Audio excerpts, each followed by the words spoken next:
Hello everyone, स्वागत है आप सबका आज के इस वीडियो में। और आज की जो वीडियो बनेगी वो बनेगी कि केमिस्ट्री जब हम पढ़ते हैं 11th-12th के अंदर तो हमें कौन कौन सी बुक्स को प्रिफर करना चाहिए पढ़ने के लिए, क्योंकि बहुत सारी बुक्स है मार्केट के अंदर। और हमारा टारगेट क्या होना चाहिए, सबसे पहले तो वो सोच लेना चाहिए कि मुझे जाना किस रास्ते है, तो उसके हिसाब से हम अपना जो भी हमें मटेरियल की ज़रूरत पड़ेगी लेके चलेंगे। ठीक है, तो अगर हम बोर्ड एग्जाम को फोकस कर रहे हैं, है ना, ऐसा नहीं है कि भाई जितने बच्चे 12th में साइंस लेते हैं वो नीट और यूजी के नीट यूजी और जेई मेंस एडवांस के लिए पढ़ाई करते हैं। नहीं, कई सारे बच्चों के एम बहुत अलग अलग होते हैं और उन सब की हमें रिस्पेक्ट करनी चाहिए। ऐसा नहीं होता कि जो ये एग्ज़ाम देता है वही सब कुछ होता है, नहीं भैया, ऐसा कुछ भी नहीं। इसके अलावा भी दुनिया बहुत बड़ी है। तो जो बच्चे बोर्ड एग्जाम को फोकस करके बैठे हैं कि मुझे 12th में अच्छे नंबर से पास होना, और वो तो हर एक बच्चे की एम होती ही है, उनका ये पर्पस नहीं है, उन बच्चों के लिए मैं यहाँ पर आपको बता देता हूँ कि आपको सबसे पहले अपनी एनसीईआरटी को बहुत अच्छे से करना है। अब एनसीईआरटी को करने का मतलब ये है कि उसकी पूरी theory word to word line to line पढ़नी है, साथ में जितने भी उसके क्वेश्चंस हैं, जो इंटेक्स क्वेश्चन है, सॉल्व्ड एग्जाम्पल है और जो एक्सरसाइज के क्वेश्चन है, वो सबके सब आपको अच्छे से करने हैं अंडरस्टैंडिंग के साथ। साथ में प्रीवियस ईयर के क्वेश्चंस पेपर आपको सॉल्व करने पड़ेंगे, एटलीस्ट 5 साल के। ये चीज़ आपको करनी है। आप चाहें तो प्रीवियस ईयर के चैप्टर वाइज क्वेश्चन भी कर सकते हैं, बुक्स वगैरह अवेलेबल है। अरिहंत पब्लिकेशन में भी तुम्हें मिल जाएगी बुक्स ऐसी जिसमें बोर्ड एग्जाम के प्रीवियस ईयर के क्वेश्चन, ये बोर्ड एग्जाम की बात कर रहा हूँ मैं, ठीक है ना अभी।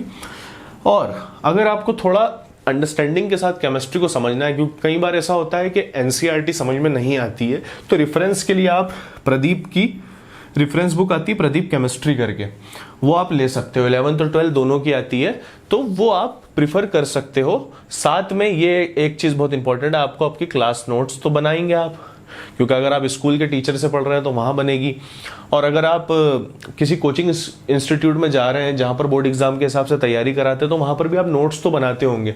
तो ये 4 चीज़ें बहुत हैं। अच्छा, ये पूरी बुक नहीं पढ़नी है, बस इतना बता देता हूँ आपको। ये जो है ना, प्रदीप की रिफ्रेशर आपको वर्ड टू वर्ड नहीं पढ़नी है। मैं उन बच्चों की बात कर रहा हूं जो बोर्ड एग्जाम टारगेट कर रहे हैं, ठीक है, इनकी बात अभी बाद में करेंगे। तो उनके लिए तो ये चीज सफिशियंट है, मतलब मोर देन सफिशियंट है। आपको 100 में से 100 नंबर आ जाएंगे। 70 नंबर का पेपर होता है केमिस्ट्री का 12th क्लास में, 70 दे देगा वो आपको इतना ही, और 30 नंबर अगर प्रैक्टिकल में आ गए तो 100 नंबर पक्के हैं मेरे। बता रहा हूँ मैं आपको करना है कि आपकी क्लास नोट्स अच्छे से बना के रखनी है पूरे साल जो आप क्लास अटेंड करते हैं रेगुलर। साथ में आपको प्रीवियस ईयर के क्वेश्चंस करने हैं चैप्टर वाइज, आप चैप्टर वाइज करिए, और आखिरी में 5 साल के क्वेश्चन लगा लेना प्री बोर्ड के टाइम पे। और एनसीईआरटी तो भैया ये तो कंपलसरी है, मतलब इसके बगैर चारा नहीं, इसको पढ़ना जरूर, ठीक है। ये हो गया आपका बोर्ड एग्जाम। अब अगर जो बच्चे नीट यूजी जो मेडिकल एग्जाम होता है, मेडिकल एंट्रेंस एग्जाम, उसकी तैयारी कर रहे हैं, तो उनके लिए ये चीज़ कॉमन ही रहेगी, एनसीईआरटी। स्पेशल इनऑर्गेनिक केमिस्ट्री में तो बहुत इंपॉर्टेंट है, और ऑर्गेनिक में भी है ना, फिजिकल में नहीं है लेकिन फिर भी पढ़नी है, फिर भी आपको पढ़नी है। इसके जो इंटेक्स क्वेश्चन है, अनसॉल्व्ड एग्जाम्पल है, वो भी कर लेना है, ठीक है। बहुत ही सिंपल है, कोई बहुत टफ क्वेश्चन नहीं रहते एनसीईआरटी के। एनसीईआरटी की लाइन टू लाइन पढ़नी है। देखो, ये बच्चे जो पढ़ेंगे ये फर्क इनमें अलग होगा और इनमें अलग होगा। आपको एनसीईआरटी मल्टीपल टाइम्स पढ़नी पड़ेगी। मैं आपको बहुत सारी बुक्स नहीं बता रहा हूँ, कुछ कुछ बुक्स बताऊंगा, पर वो सारी बुक्स को मल्टीपल टाइम्स आपको करना है, ठीक है। तो आप एनसीईआरटी अच्छे से पढ़ेंगे। उसके बाद क्लास नोट्स, आप किसी कोचिंग इंस्टीट्यूट में जा रहे होंगे, जो भी रेप्यूटेड कोचिंग इंस्टीट्यूट है जो जेई और नीट की तैयारी कराती हैं, कोटा में, दिल्ली में, कहीं पर भी, तो वहाँ की क्लास नोट्स अगर आपको अच्छे से समझ में आ रहा है, या तो दूसरा ऑप्शन होता है जो आज इस दौर में चल रही है चीज़ें, ऑनलाइन नोट्स। ऑनलाइन नोट्स का मतलब यह है कि तुम अगर यूट्यूब पे किसी टीचर से पढ़ रहे हो, या किसी ऑनलाइन पेड कोर्स तुमने ले रखा है और वहाँ पर तुम किसी टीचर से पढ़ रहे हो, तो बनी बात है तुम तुम्हारी नोट्स तो बनाओगे, वो ज़रूरी होता है अपनी नोट्स बनाना। तो नोट्स जो बनाओगे लेक्चर अटेंड करते समय, वो नोट्स आपको अपने साथ में रखनी है, और उसको बिल्कुल जो जो आपने लिखा है आपको पता होना चाहिए, मैंने कब, क्या, क्यों, कैसे लिखा है, और याद भी होना चाहिए। तो ये 2 चीज़ हो गई। एनसीईआरटी तो करनी है, साथ में क्लास नोट्स आपको बना के रखनी है। ऑनलाइन कोचिंग वाले जो नहीं जा पा रहे हैं किसी इंस्टीट्यूट में, फाइनेंशियल कंडीशन और भी बहुत सारे रीज़न है भाई, नहीं ज्वाइन कर पाए, और तो अब क्या कर सकते हैं, लेकिन हमारे पास यूट्यूब पे बहुत सारा कंटेंट अवेलेबल है, हम वहाँ से पढ़ लेंगे, कोई दिक्कत नहीं है, ठीक है। तो वो नोट्स, लेकिन नोट्स बना के पढ़ना, ये नहीं कि जिस तरह आप कोई मूवी देख रहे हो उस तरह आप पिक्चर भी लेक्चर भी देखने लग जाओ, ये नहीं होना चाहिए भाई। बाकायदा टेबल चेयर पे बैठो आराम से, और लेके बैठो लैपटॉप, टैबलेट, जो भी है आपके पास, और नोट्स बना के पढ़ो, ठीक है। अब बात करते हैं नीट यूजी में ही फिजिकल केमिस्ट्री ऑर्गेनिक और इनऑर्गेनिक, 3 पार्ट में बढ़ जाती है हमारी केमिस्ट्री। तो फिजिकल केमिस्ट्री के लिए आपको एन अवस्थी की एक बुक आती है नीट के लिए स्पेशली, एन अवस्थी की जेई के लिए भी आती है और नीट के लिए भी आती है। ये ऑनलाइन तुम्हें मिल जाएगी, अगर कहीं दुकान पे ना मिले ना तो ऑनलाइन मिल जाएगी। इन बुक्स का नाम जिनने पहली बार सुना है तो कोई घबराओ नहीं, कोई बाहर की बुक नहीं है, नरेंद्र अवस्थी राइटर है, बालाजी पब्लिकेशन है। तो फॉर नीट, नीट की तैयारी कर रहे हो तो नीट की बुक ले लो, जेई मेंस एडवांस की लेने की जरूरत नहीं है। फिजिकल के इसमें क्वेश्चंस बहुत अच्छे अच्छे हैं, ठीक है। आप लोग देखो फिजिकल अपनी क्लास से तो समझ लोगे, ऑनलाइन यूट्यूब से समझ लोगे, या फिर किसी कोचिंग इंस्टीट्यूट में जा रहे हो वहां से समझ लोगे, ठीक है। सेल्फ स्टडी तो वही होनी है ना, लेकिन फिजिकल केमिस्ट्री के आपको क्वेश्चन कहां से लगाना है, यहां से ये वाले क्वेश्चन आप लगाएंगे। और रेफरेंस के लिए बतला रहा हूं, पूरी बुक नहीं पढ़नी है ओपी टंडन, सच कह रहा हूं मैं ये जो बुक यहां पर मैंने लिखा है ओपी टंडन, ये फिजिकल केमिस्ट्री की एक बुक आती है ओपी टंडन के नाम से, आपको देखोगे नेट पे तो तुम्हें मिल जाएगा।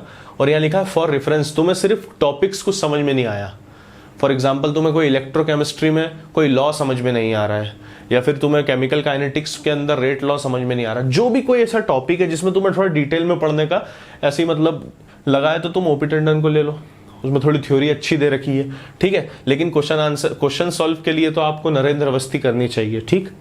ये हो गई आपकी फिजिकल केमिस्ट्री। अब बात करते हैं ऑर्गेनिक केमिस्ट्री के अंदर। यहाँ पर 2 बुक्स बेसिकली होती है, एक हिमांशु पांडे और एक एम एस चौहान। तो मैं जनरली एम एस चौहान को प्रिफर करता हूँ, वो भी नीट के लिए अलग से आती है, जेई मेंस एडवांस की भी आती है, नीट की भी आती है। तो नीट के बच्चे एम एस चौहान खरीदेंगे, किसके लिए, ऑर्गेनिक केमिस्ट्री के लिए, ठीक है। पब्लिकेशन बालाजी पब्लिकेशन रहता है। तुम कहोगे तो मैं सारे लिंक डिस्क्रिप्शन में डाल दूंगा इन सारी बुक्स के।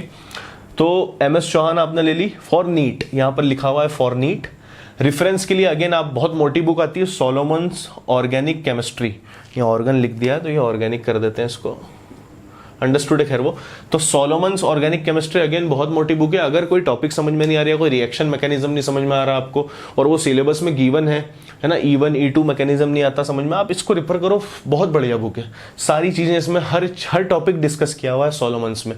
पूरी नहीं पढ़नी, पूरी पढ़ भी नहीं पाओगे, पढ़नी क्या नहीं, आप पढ़ भी नहीं पाओगे, क्योंकि आपको at the end of the day NEET हो या जेई हो, जो चीज सिलेक्शन में और डी सिलेक्शन में, मतलब सिलेक्शन होने में और सिलेक्शन ना होने में फर्क करती है, वो होती है प्रैक्टिस।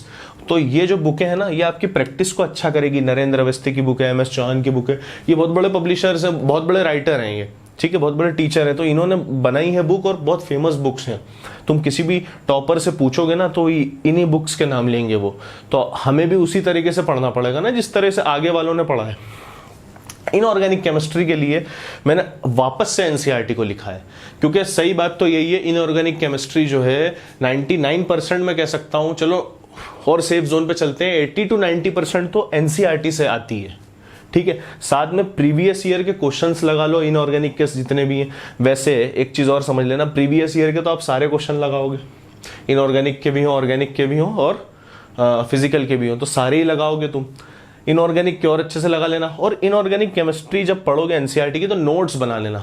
अगेन रेफरेंस के लिए बुक है आपकी जेडली, जैसे मेटलर्जी नहीं समझ में आ रहा है आपको तो आप जेडली से रिफर कर सकते हो। 2-3 टॉपिक ऐसे हैं जो जेडली नाम की बुक आती, कंसाइज इनऑर्गेनिक केमिस्ट्री के नाम से, कंसाइज इनऑर्गेनिक। जेडली तो मैंने राइटर का नाम लिख दिया है यहाँ पर, तो तुम जेडली भी लिखोगे ना, अमेजोन पे सर्च करोगे या गूगल पे, तो तुम्हें बुक आ जाएगी वहां पर ब्राउजर पे। तो आई होप आप समझ गए होंगे। NCERT, class notes, physical chemistry के लिए नरेंद्र अवस्थी, रेफरेंस के लिए ओपी टंडन, ऑर्गेनिक के लिए एम एस चौहान, नीट, ये दोनों नीट के लिए अलग से आती है। और सोलोमन्स ऑर्गेनिक केमिस्ट्री आप रेफरेंस के लिए देख सकते हो। ये बुकें पूरी नहीं पढ़नी है भाई, समझ लेना मुन्ना, ये वाली जो बुक है ना, ये पूरी नहीं पढ़नी, रेफरेंस के लिए पढ़नी, मैं फिर कह रहा हूँ। लेकिन इन बुकों को सॉल्व करो आप, नरेंद्र अवस्थी को सॉल्व करो, इसके लिए करो सॉल्व। और नीट के लिए कोई क्वेश्चन आंसर की ज्यादा इनऑर्गेनिक में झंझट मत पालना, प्रॉपर एनसीईआरटी पढ़ना, एक बार पढ़ना इनऑर्गेनिक की, फिर दोबारा पढ़ना, नोट्स बनाना अच्छे से उसके, और प्रीवियस ईयर के क्वेश्चंस पढ़ना। कोई नया कंसेप्ट मिले तो ऐड कर लेना। साथ में तुम्हारे पास क्लास नोट्स तो होंगी इनऑर्गेनिक केमिस्ट्री की, पढ़ोगे ना किसी टीचर से, चाहे यूट्यूब पे पढ़ो, चाहे किसी ऑनलाइन प्लेटफॉर्म पे पढ़ो, या फिर चाहे किसी भी कोचिंग क्लास में पढ़ो, तो वो क्लास नोट्स तो एक रेफरेंस ही है आपके लिए, आप उससे भी अच्छे से कर सकते हो। टीचर आपको बताएंगे कि कौन से क्वेश्चन आते हैं, कौन से नहीं आते हैं, ठीक है। अब बात करते हैं जेई मेंस और एडवांस के लिए। अगेन एनसीईआरटी बहुत इंपॉर्टेंट है, क्लास नोट्स जैसा यहाँ समझाया था। फिजिकल केमिस्ट्री के लिए वही बुक है, नरेंद्र अवस्थी की बालाजी पब्लिकेशन, लेकिन ये अलग से यहाँ लिख दिया है मैंने, नीट यूजी की मत ले लेना भाई, आप जेई की तैयारी करो, जेई मेंस एडवांस के लिए अलग लेवल की बुक बनी है एन अवस्थी की, तो वो लेनी है आपको, है ना। रेफरेंस के लिए जो बुक यहां पर थी वो मैंने इधर ही रखी है, कोई ज्यादा फर्क नहीं पड़ेगा आपको, पीएचडी नहीं करवाते हैं वो लोग, कॉन्सेप्चुअल क्लैरिटी होना चाहिए, तो बस उसके लिए आप ओपी टंडन रेफर कर सकते हो फिजिकल केमिस्ट्री में। ऑर्गेनिक केमिस्ट्री के लिए फिर वही बुक है जो यहाँ थी, लेकिन ये नीट के लिए थी, ये फिर जेई मेंस एडवांस के लिए है, MS Chauhan Solomons organic chemistry के लिए आप ले सकते हो अगर आपको रेफरेंस में पढ़ना है। पूरी बुक आपसे नहीं पढ़ी जाएगी, बनी बात है, 1000 पेज की से भी ऊपर की बुक है, तो कहाँ से पढ़ोगे। तो इन बुक को इनमें क्या होता है, ये जो बुक्स है ना, ये मैं क्यों लिख रहा हूँ इन बुकों को, इनमें क्वेश्चंस हैं, काफ़ी अच्छे अच्छे क्वेश्चंस करे मैं, उनके सॉल्यूशन भी दिए मैं, तो इनको जब ट्राई करोगे तो तुम्हारा कॉन्फिडेंस खुद ब खुद बढ़ेगा, और जब वहां पर क्वेश्चन आएंगे ना तो तुम आराम से उन क्वेश्चंस को कर पाओगे, मतलब समझ रहे हो, ठीक है। इनऑर्गेनिक केमिस्ट्री के लिए यहाँ पर भी एनसीईआरटी बहुत इंपॉर्टेंट है, वही जेडली जो मैंने नाम लिखा है, ये के कुमार एक बुक आती है इनऑर्गेनिक के लिए, आप चाहो तो पढ़ सकते हो। बाकी मैं फिर भी कहूँगा जेई मेंस के अंदर भी, इवन एडवांस में भी, इनऑर्गेनिक केमिस्ट्री इस बुक के इर्द गिर्द ही घूमती है। तो बेटा ये पूरी चीज़ें हैं, आप और भी अगर यूट्यूब्स पे देखोगे, यूट्यूब वीडियो पे देखोगे, तो आपको कई सारी ऐसी वीडियोस मिलेंगी जिसमें इनके अलावा भी और भी बुक दी हुई है, बट मैं समझता हूँ सोर्स थोड़ा कम रख के उसको मल्टीपल टाइम्स अगर हम पढ़ लें, मिनिमम सोर्स को मल्टीपल टाइम्स अगर हम पढ़ लें, हम 2-4 बुक ही ले लें हर सब्जेक्ट के अंदर, तभी बहुत सारी बुक्स हो जाती, क्योंकि आपको बायो भी पढ़ना पड़ेगा नीट वालों को, उधर मैथ्स भी इनको है, फिर फिजिक्स भी है, तो बहुत सारी चीज़ें, तो आप कंसाइज रखो और अच्छे से पढ़ो और बार बार पढ़ लो, तो काम आसान हो जाता है, ठीक है। अब साथ में अगर आप कोचिंग इंस्टीट्यूट जा रहे हो या ऑनलाइन भी पढ़ रहे हो, तो कई सारी टेस्ट सीरीज हैं, कई फ्री टेस्ट सीरीज अवेलेबल है, आप वो दो, प्रैक्टिस करो। ये जो एग्जाम है नीट और जेई, ये सिर्फ और सिर्फ प्रैक्टिस से जीत सकते हो आप, पेशेंस रख के प्रैक्टिस करो, है ना। हमें तो बस प्रैक्टिस करनी, जितना हम क्वेश्चन सॉल्व करेंगे हमारे कंसेप्ट उतने क्लियर होंगे, ठीक है। आप मोटी मोटी बुक्स पढ़ के कुछ नहीं होने वाला, हजारों नहीं 100-200 बुक्स आ जाएंगी केमिस्ट्री के अंदर ही, जो बच्चे अलग अलग तरीके से प्रिफर करेंगे, ना जाने कौन कौन सी बुक्स बता देंगे आपको, है ना, मॉरिसन बता देंगे, कोई और भी बहुत सारी बुकें बता देंगे, मैं तो नाम भी दिमाग में आपके नहीं डालना चाहता किसी भी बुक के, इन्हीं बुक को आप फोकस पे रखो, ये बुक सफिशिएंट है, मोर देन इनफ है एडवांस क्रैक करने के लिए, नीट यूजी में 600 पार लाने के लिए, लिटरली बतला रहा हूँ। और ये जो मैंने बताया बोर्ड वाले, वो इधर फोकस कर लें, इधर जब जाना ही नहीं है, जिस गली जाना नहीं वहाँ रास्ते पे देखना भी क्यों हमें, जब हमारा ये काम हो गया तो खत्म बात। और जो बच्चे इन पे जा रहे हैं तो प्लीज़ आप फोकस करो, आसान है, आराम से हो जाएगा, कोई इशू नहीं है, ठीक है। तो वीडियो को आज के लिए ख़त्म करते हैं, बाकी कल देखते हैं।